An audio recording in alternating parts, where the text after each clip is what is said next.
साथियों नमस्कार। जोहार। जीटी रोड लाइव में आपका स्वागत है। मैं हूं अभिषेक सिंह। साथियों, चाईबासा अब तो हाईकोर्ट ने भी स्वतः संज्ञान लिया और इस मामले पे स्वास्थ्य विभाग से हाजिर होने का आदेश दिया। बात वही है कि थैलीसीमिया से पीड़ित कैसे 5 बच्चों को संक्रमित खून चढ़ाया गया। इस मामले पे स्वास्थ्य मंत्री, हालांकि उन्हें जाना तो तुरंत था, लेकिन 2-3 दिनों के बाद गए और आज उनके उस दौरे के 24 के 48 घंटे से भी अधिक हो गए हैं, लेकिन अब तक कोई अधिकृत कार्रवाई कहिए या अग्रेतर कार्रवाई नहीं हुई। स्वास्थ्य मंत्री आज फिर रिम्स पहुंचे। साथियों, जन आक्रोश रैली में हुई दुर्घटना में जैसे 4 लोग दिवंगत हुए और कई लोग घायल हुए, उनको देखने के लिए स्वास्थ्य मंत्री रिम्स पहुंचे और बड़ी-बड़ी घोषणाएं जैसा वो करते आए हैं फिर से की। विवादों से और बड़े-बड़े घोषणाओं और बड़ी-बड़ी बातों से तो स्वास्थ्य मंत्री का पुराना नाता रहा है। साथियों, जैसे घाटशिला उपचुनाव को लेकर के कैसे उन्होंने बड़ी-बड़ी बातें कही कि किस तरह से रोहिंग्या और फिर घुसपैठ का मुद्दा और साथ ही साथ भ्रष्टाचार के मुद्दे को लेकर के, स्थानीयता के मुद्दे को लेकर के मूलवासी और आदिवासियों के बीच में एक दूसरे को बांटा जा रहा है, उसको वो नहीं होने देंगे। इसके बाद साथियों, देखिए किस तरह से रिम्स 2 का मुद्दा हो, एम्स को हाईटेक बनाने की बात हो, ये सब कुछ सिर्फ और सिर्फ अब तक घोषणाओं में रहा है या फिर कागजी कार्रवाई में रहा है। हकीकत पे या धरातल पे कुछ भी आगे बढ़ता हुआ नहीं दिख रहा है। इन तमाम मुद्दों पे बातचीत करने के लिए आप फ्रेम में देख रहे हैं हमारे साथ हमारे पॉलिटिकल एडिटर शैलेंद्र सिन्हा जी हैं। इनसे हम जरूर बात करेंगे, लेकिन इसके पहले साथियों, मैं एक पोस्ट पढ़कर आपको सुनाना चाहूंगा जिसे माननीय स्वास्थ्य मंत्री इरफान अंसारी जी ने पोस्ट किया है। उन्होंने लिखा है, रांची के बुंडू सड़क हादसों में घायल लोगों का हाल जानने के लिए रिम्स का निरीक्षण किया। मृतक परिवारों को 1-1 लाख रुपए की सहायता राशि देने की घोषणा की है। घायलों को भी मदद प्रदान की गई है। राज्य के सभी मेडिकल कॉलेजों और अस्पतालों में हाईटेक मशीनों की खरीद के निर्देश दिए। चाईबासा प्रकरण की जांच जारी है। दोषी बख्शे नहीं जाएंगे। मैं डॉक्टरों से कहना चाहता हूं, आप निडर होकर काम करें। आपके पीछे स्वास्थ्य मंत्री और पूरा विभाग खड़ा है। शैलेंद्र जी, बातें तो बड़ी-बड़ी हैं, हाईटेक मशीन खरीदने की, साथ ही साथ पूरे के पूरे स्वास्थ्य विभाग की जिम्मेदारी लेने की, ये बातें इरफान अंसारी कहते आए हैं, लेकिन हकीकत और वादों में आपको फर्क दिखता है क्या? देखिए, हकीकत में सच में कुछ है भी नहीं अभिषेक जी, जी। क्योंकि मुझे तो ये लगता है ना, जो जितना ज़्यादा माननीय मंत्री जी सोशल मीडिया में एक्टिव रहते हैं ना, शायद उसका 50% भी यदि वो ज़मीन पे एक्टिव रहते, जी। तो मुझे नहीं लगता है जो उनके कार्यशैली को लेकर के, उनके कार्यप्रणाली को लेकर के कोई सवाल खड़े होते। सोशल मीडिया में तो चर्चा यहाँ तक है, जो केंद्र में एक रेल मंत्री हैं, जी। तो उनके ही तर्ज पर झारखंड में भी ये माननीय मंत्री जो रेल मंत्री हैं, रियल मंत्री इसके जैसा काम नहीं करते। तो एक सलाह तो यही है, जो वो रियल मंत्री बन के जी। बनना छोड़ के वो रियल मंत्री बन जाए। अच्छा। यानी जो कार्रवाई आप कह रहे हैं, जो दोषी बख्शे नहीं जाएंगे, है ना, चाईबासा की घटना को नहीं, नहीं, लेकर के वो कह रहे हैं। आपकी जो ये बात है नहीं नहीं शैलेंद्र नहीं, जी, मैं नहीं, नहीं, मैं सुनिए, बात सुनिए सर, मैं सर, 1 बात मिनट, पहले अरे सर 1 पहले मेरी मिनट। बात एक पूरी कर स्वास्थ्य दीजिए। मंत्री शैलेंद्र जी कर क्या सकते हैं? पहले मैं अपनी घटना बात तो हुई, कह चाईबासा गए, देखिए, घटना हुई, रिम्स गए। आप सही कह रहे हैं, लेकिन जी। पहले मैं अपनी बात कंप्लीट कर लूं, उसके जी। बाद में जी। करो। जी। चाईबासा आप गए, अच्छी जी। बात है, जी। मैं इनकार नहीं कर रहा हूं जो आप नहीं गए, जाना चाहिए तो, और आप गए भी, भले 2 दिन देर से गए लेकिन गए, जी। अच्छी बात है। लेकिन आज 2 दिन हो गए ना चाईबासा गए हुए हुँ। आपको, सिवाय वहां पे पिछले 5 दिनों में, जब से ये घटना सामने आई 5 से 6 दिनों के वक्त में, सिवाय वो 3 लोगों के सस्पेंशन के, सिविल सर्जन को या ब्लड बैंक प्रभारी को, एक टेक्नीशियन या था जो भी था, इन 3 लोगों के सस्पेंशन के अलावा कोई कार्रवाई हुई इसमें? नहीं, तो आप क्या चाहते हैं कि पूरा अस्पताल खाली कर दें? नहीं, बिल्कुल कह आप तो रहे हैं सर मत कि खाली जाँच कीजिए, जारी है, मत जाँच। खाली, लेकिन जांच जारी कब, जी। कैसी, कौन सी चीजें आप बताते तो सही। जो हम 3 घंटे तक, मैं कहीं सुन रहा था उनको, किसी चैनल को वो इंटरव्यू दे रहे थे, हुँ। कहते मैंने 3 घंटे तक गहन जांच की चाईबासा में। जी। आपने कर ली, अच्छी बात है, जी। लेकिन क्या उसमें एक भी गड़बड़ी ऐसी नहीं पाई गई जिसपे आप तत्काल कोई कार्रवाई कर सके, या 2 दिनों तक कोई आप कार्रवाई कर सके? हुँ। इसका मतलब है जो आप उनके पहरेदार बन के बैठे हुए हैं, जो गलत काम कर रहे हैं, जो लापरवाही बरत रहे हैं, जिन बच्चों के नहीं, नहीं, आपने नहीं। कैसी चीजों को देखिए, बढ़ा दिया। जिनकी पांच ज़िम्मेदारी थी, बात सुनिए, जिनके जैसे सिविल सर्जन की ज़िम्मेदारी है, लैब टेक्नीशियन की ज़िम्मेदारी है, उनको तो वो निलंबित कर ही चुके हैं। कर चुके हैं, उसके बाद गलती कहाँ है, उसमें तो समय लगेगा ना वही सर। नहीं नहीं, देखिए, मैं सिर्फ आप वहां पे सिर्फ आप मतलब कहते हैं ना, ब्लड बैंक की जांच करने नहीं गए थे, आप पूरी व्यवस्था की जांच करने, पूरे सदर अस्पताल की जांच करने गए थे। जी। तो वैसी स्थिति में ऐसा तो हो ही नहीं सकता ना, जो पूरी कार्य चीजों के दौरान आपको कोई कमियां ही नजर नहीं आई, कोई लापरवाही और नजर नहीं आई किसी वार्ड में या किसी मेडिकल चीजों में सुविधा के नाम पर या दूसरी अन्य चीजों के नाम पर। जी।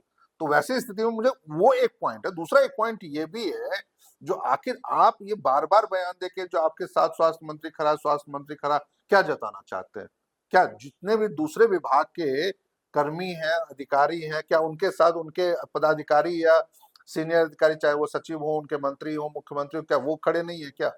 वो भी तो खड़े हैं ना। बिल्कुल खड़े हैं। आज बताइए, जो पिछले 48 घंटे में या पिछले 72 घंटे में या पिछले 5 दिनों 10 दिनों में झारखंड में क्या किसी डॉक्टर को टारगेट किया गया या किसी अस्पताल को टारगेट किया गया क्या, या किसी स्वास्थ्य व्यवस्था को टारगेट किया गया जिसमें आपको ये एक बयान जारी करना पड़ता है?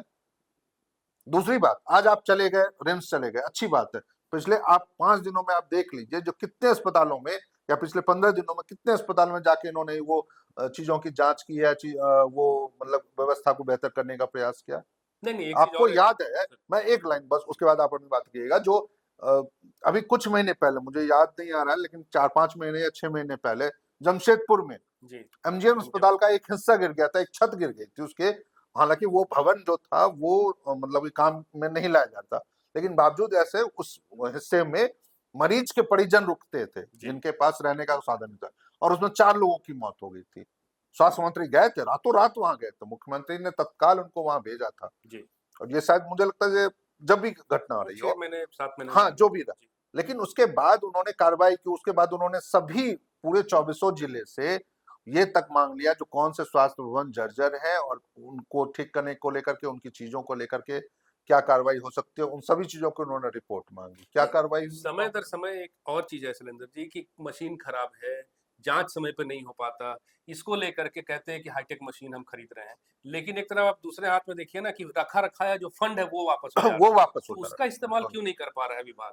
यही देखिए, यही एक दुर्भाग्यजनक स्थिति है। जी। झारखंड जैसे जिलों में, जैसे हम लोग पिछले किसी वीडियो में भी चर्चा ये कहते, पहले भी हम लोग करते रहे, जो कैसे रिम्स में जी। स्वास्थ्य सुविधाओं के नाम, मरीजों के लिए स्वास्थ्य सुविधाओं या जो पुराने जर्जर भवन है उनके रख रखाव के लिए, उनके मरम्मतीकरण के लिए उनको स्वास्थ्य विभाग को 697 करोड़ रुपए जी। जो पैसे मिले थे, उसमें से 697 करोड़ वापस चले गए। वापस चले गए। पूरे बहुत साल बड़ी भर राशि में होती है। अब जब भी पैसे- राशि हो, जी। चाहे वो 1 साल का हो, 2 साल का हो, 3 साल का हो, 3 साल में भी 697 करोड़ रुपए बहुत होते हैं। अगर वो लगा देते तो क्या तो क्या बहुत सुविधाएं स्थिति है। पड़ती? दूसरी एक बात आपको, मुझे शायद वो हमारे बहुत सारे दर्शकों को भी पता होगा या नहीं भी पता होगा, आपको भी याद होगा, जो कैसे इसी मामले को लेकर के जो रिम्स के डायरेक्टर डॉक्टर राजकुमार, जी। कैसे उनको आप बड़े बड़े चीजों की खरीद से आप रोक रहे थे, और उनको फिर अचानक पता चला जो आप मंत्री के आदेश का, सरकार के निर्देशों का पालन नहीं करते और उनको आप रातों रात हटा देते हैं। जी, ये मामला हाईकोर्ट भी हाईकोर्ट गया और हाईकोर्ट की वजह से ही उनको वापस से फिर से उनको निदेशक पद पर उनको बैठाना पड़ा सरकार को। जी।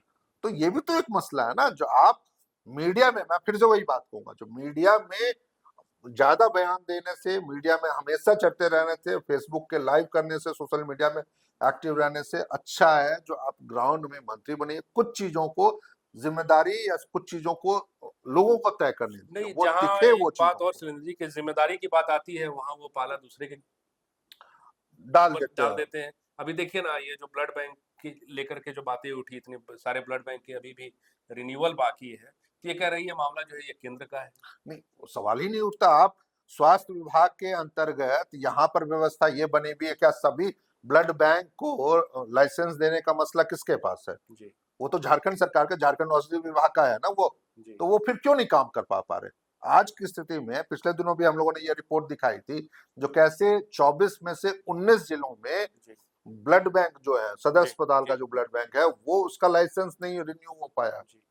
या कभी औचक निरीक्षण भी हुआ ब्लड बैंकों या का किसी आपने भी देखा? चीजों का, आप उसके अलग अलग जो पैमाने हैं, तय मानक हैं, हम्म। उसके आधार पर आपने उन चीजों का न तो निरीक्षण किया, ना उसके आधार पर चीजों को देखने समझने की कोशिश की है।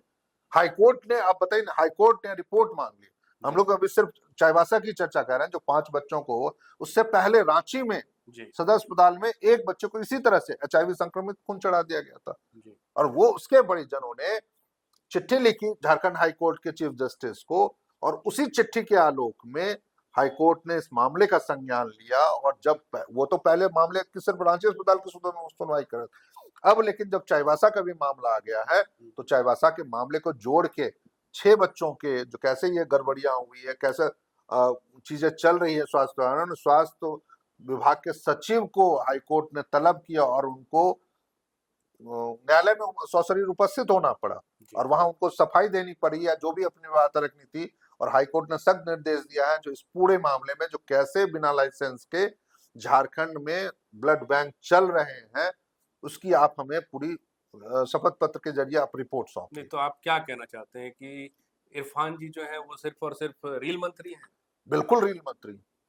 आप बताइए ना, जो आज एक जो महत्वपूर्ण मुद्दा उठाया जिसको हाईकोर्ट ने भी उठा लिया, जो कैसे बिना लाइसेंस के ब्लड बैंक चल रहे हैं झारखंड में, लगभग जी। जो सरकारी गैर सरकारी मतलब निजी हाथों में, वो टोटल लगभग मिला के 85 ब्लड बैंक है। जी। उसमें से आज की डेट 85 नहीं 82 है, 82 है और 45 ब्लड बैंकों के पास लाइसेंस नहीं। जी। उनके लाइसेंस का जो है ना वो रिन्यूअल सिर्फ चलान पे प्रोसेस चल रहा है। चलान पे चल रहा है, जी। जबकि वो चीजें सिर्फ 5 सालों के लिए होती है। तो वैसी स्थिति में सरकार से पूछा जा रहा है तो इस मामले में क्या आपने कार्रवाई की? क्या इस मामले में आपने ये बयान दिया जो हाँ जो लंबित मामला है ब्लड बैंक में उनके लाइसेंस का, उसको हम अगले 48 घंटे में दूर कर देंगे, या उसका 48 घंटे 72 घंटे में हम सभी को लाइसेंस दे देंगे, या हम कोई एक बड़ी टीम अलग अलग 5 जिलों को, 24 जिलों में जाके दौरा करना है तो एक टीम से संभव नहीं होगा, तो हम 2-3 टीम बना रहे हैं और सभी वो भौतिक परीक्षण करके यानी फिजिकल उसका इंस्पेक्शन करके ब्लड बैंकों का और वहां की स्थितियों के बाद हम तुरंत उनको लाइसेंस निर्गत करेंगे। जी। ये एक तत्काल की पहल होनी चाहिए थी, वो पहल नहीं हो पा रही है। और आप बयान डाल, तो हम क्यों नहीं कहेंगे आप रेल मंत्री हैं, आप रियल मंत्री नजर नहीं आ रहे। आज यदि विपक्ष आपसे उनके इस्तीफे की मांग कर रहा है जी। तो क्यों नहीं, क्या गलत है इसमें उनके इस्तीफे की मांग कर रहा है तो उसमें? नहीं तो ये इस्तीफा सीधा-सीधा आज कौन देता है सिलेंडर जी? नैतिकता के आधार पे ये सब बातें तब की थी जब लाल बहादुर शास्त्री जी ने दिया था। देखिए ये लेकिन आप सही कह रहे हैं, जो आज के दौर में इस्तीफे पे और खासकर नैतिकता की बातों को ढूंढना तो वाकई बहुत दुखद है, जी। क्योंकि अब आज के नेता, अब तो आप समझ ही रहे हैं जो कैसे, अब देख लीजिए जो बिहार में कैसे चुनाव चल रहा है और प्रशासन के नाक के नीचे दिन दहाड़े एक व्यक्ति की हत्या हो जाती है, उनके जी। नेम्ड एफआईआर होता है और उस मामले में गिरफ्तारी तक नहीं हो पाती है। तो नैतिकता की तो हम बात ही नहीं कर सकते हैं। जो एक महत्वपूर्ण बात है जो हमारी चीजों में संवेदना है, तो वो जरूर संवेदनशील होना चाहिए, खासकर जनप्रतिनिधियों को तो और भी ज्यादा, जी। क्योंकि जब घटनाएं होती है, जिन विश्वास के साथ लोग आपको चुनकर अपने विधायक बनाते हैं, प्रतिनिधि बनाते हैं, और उसके बाद जी। आपके कार्यशैली को देखते हुए, आपकी तत्परता को देखते हुए, आपके लगन और चीजों को देखते हुए यदि आप जल्द मंत्री पद जैसे जिम्मेदारी को संभालते हैं जी। और फिर आप यदि उसका निर्वहन नहीं करते हैं तो लोगों को तकलीफ तो होगी, आम जनता को तकलीफ होगी। तो साथियों आपने सुना, बिल्कुल सही बात है, संवेदना तो होनी ही चाहिए साथियों, संवेदना के साथ जिम्मेदारी भी होनी चाहिए। बात अगर रिम्स की ही करें तो आप एक बार जाकर देखिए किस तरह से जो परिजन है, जो मरीज है, वो व्यवस्थाओं के अभाव में किस तरह से कष्ट में रहते हैं और उनको उचित इलाज नहीं मिलता। इन सब मामलों पे स्वास्थ्य मंत्री और स्वास्थ्य विभाग को जरूर से संज्ञान लेना चाहिए। आज के लिए साथियों इतना ही। जाते जाते आपसे वही आग्रह कि अगर आपने हमारे चैनल को सब्सक्राइब नहीं किया तो जरूर कर लीजिए, हमारे वीडियो को लाइक जरूर कीजिए, शेयर जरूर कीजिए, कमेंट जरूर कीजिए। आज्ञा दीजिए, नमस्कार।